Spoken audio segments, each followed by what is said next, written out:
What's up, guys? Let's answer the question today. Is Airbnb really worth it in 2024?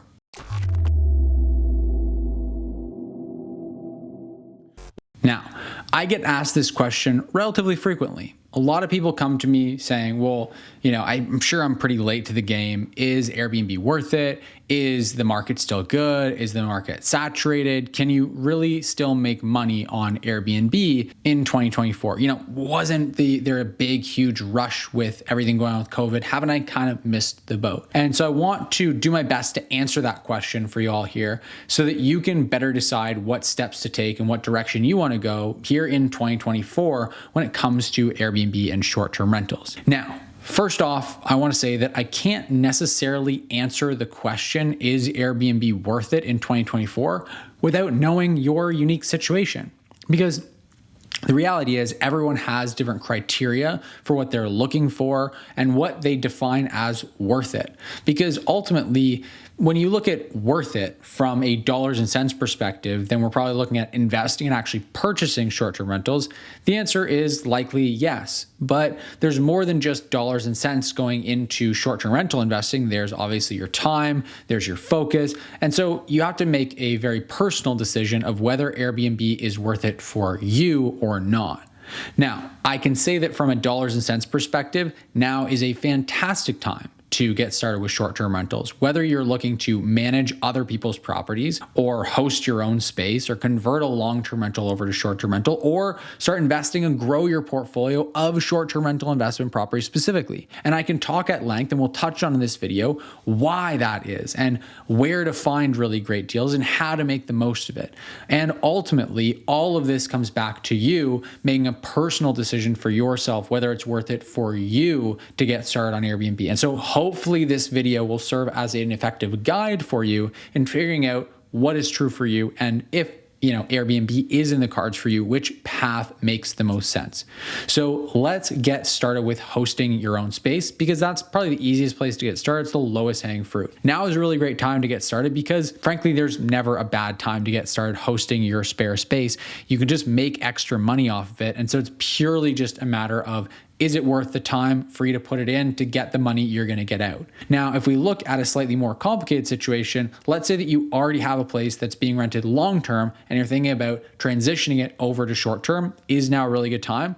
Well, I would say yes in the majority of cases, again, depending on the amount of time and effort you're willing to put in to get the extra money you're going to get out. Because in most cases, not all, but most cases, you're going to get several different benefits from transitioning from long-term rental over to short-term rental. One big one that everyone obviously is thinking about is the additional returns. You're often going to get 2, maybe even 3 or 4 times more money, depending on the market that you're in, by renting your property short-term as opposed to renting it long-term. Now, this additional money does come with additional work that has to be done, but if you set up the right teams and the right systems, that work can be done by your teams and your systems and not by you yourself. Obviously, that takes work to set up initially. I'm a big advocate for doing anything where you can set it up once and then scale that system, scale that team to make you a bunch more multiples, more money. So if it's money you're looking for, then ultimately, in most cases, you are going to make quite a bit more with a short-term rental than a long-term rental. And if you're curious for your market specifically, exactly how much more you would make, then AirDNA and different data tools are going to be your best friend for running the analysis and figuring that out. Now, the other side benefit of this is that you get a lot more control over your property when you have that as a short-term rental than a long-term rental. You get to go in there and get actual visibility of your property more regularly. You get cleaners in there more regularly, and you don't have to deal with evictions, which is a really, really, really big plus for anyone that's concerned about putting all of their hard-earned money into buying a property only to have someone come and stop paying rent and not being able to get those people out. Shout out to Ontario and other very, very tenant-friendly areas.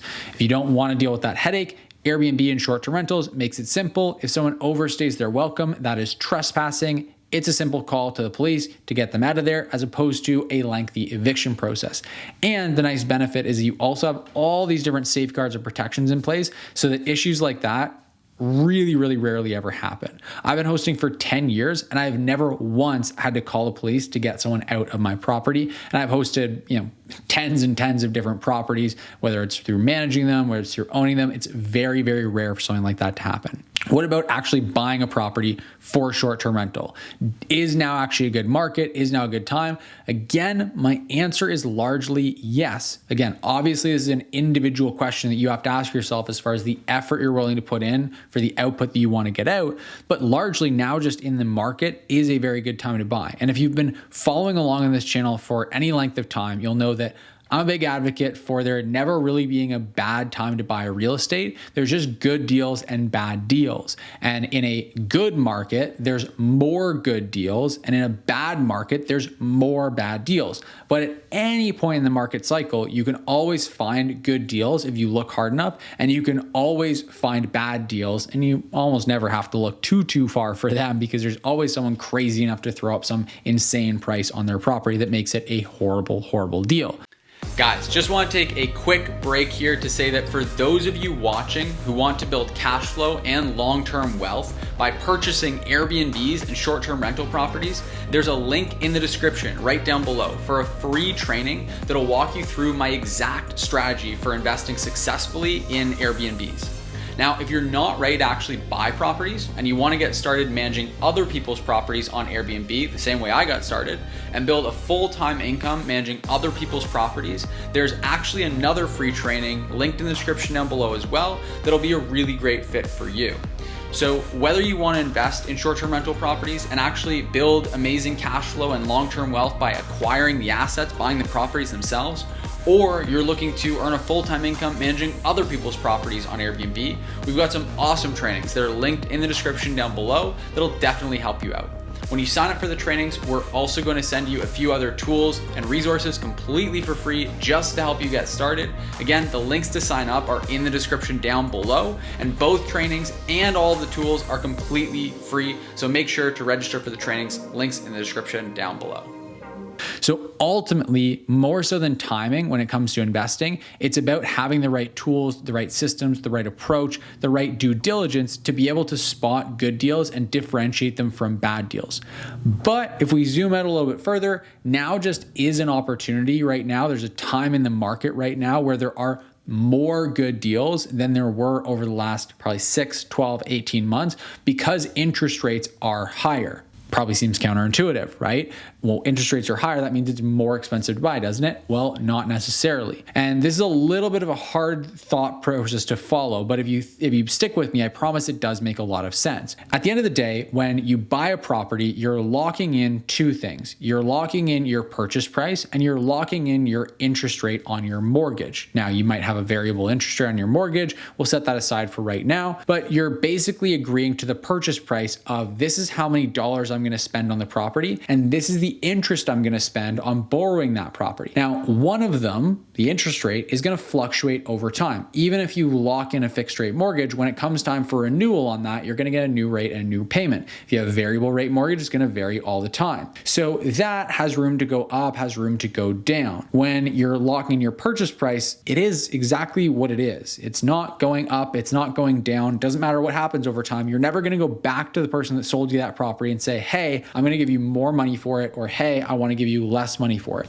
The deal is done. It's set in stone. You're not going to change that. And so when you buy at a time when interest rates are at their lowest ever, you're now agreeing to a higher purchase price for that property. You're locking that purchase price in higher because prices tend to go up as interest rates come down.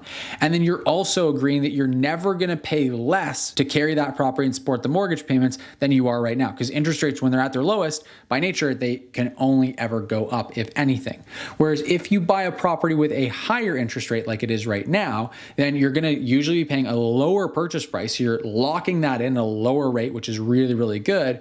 And there is room for that interest rate to go up, but also room for it to go down. And that's not to say that you should speculate on where the interest rate is going to go, but it is to say that you're automatically locking in a lower purchase price, which is good. And you now have room for your variable expenses, your mortgage payment, your interest to actually come down over time and for you to make more cash flow. Now, obviously, I always recommend that you make sure you buy a deal where even if the interest rates stay where they are or they go up, you're still going to be cash flowing positive, but it just gives you more potential upside to be able to buy when interest rates are higher like they are right now. Now, the other thing is most people are very emotional with their purchasing. And so when interest rates are higher, a lot more people are scared out of the market. So there tends to be less competition. Less competition leads to lower prices. Lower prices leads to better deals.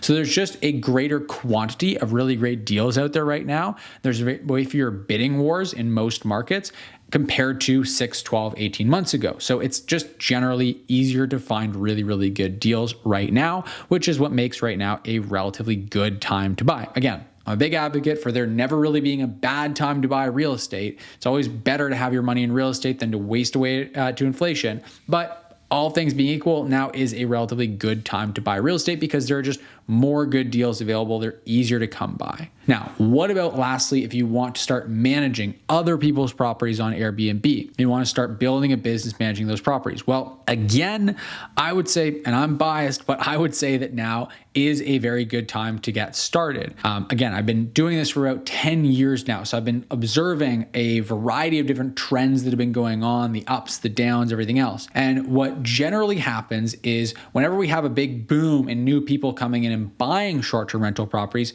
shortly thereafter, we then see the boom of people needing property management services. And we've certainly been seeing that lately.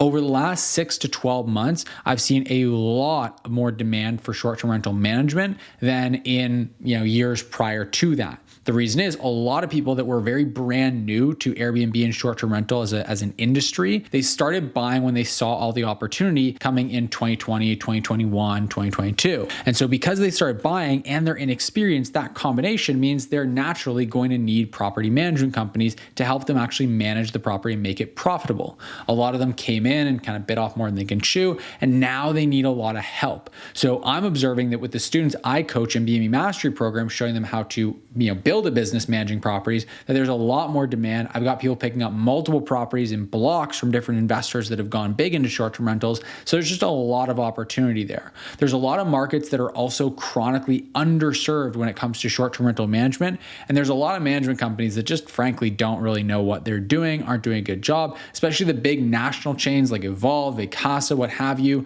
They don't have necessarily the best reputation for doing a really great job. So there's a lot of people that are looking for better services. There's a lot of demand for really good qualified short-term rental managers who can do a good job managing the property.